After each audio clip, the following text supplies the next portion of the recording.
Qiyomat yaqin birodarlar.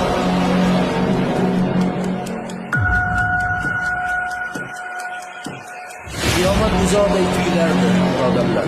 Lekin mana shu oxirgi oyda qiyomat yaqinday ko'rinib qoldi mening nazarimga.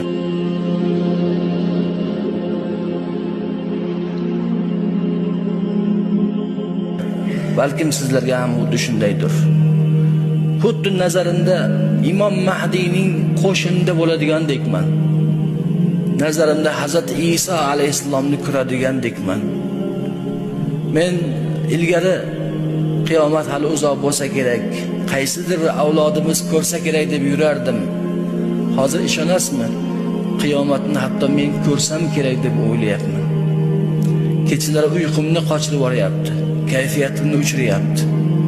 Har kuni bu fikr meni tark etmayapti. Ha birodarlar, qiyomat o'ta yaqinday. Shunday bo'lib qoldi.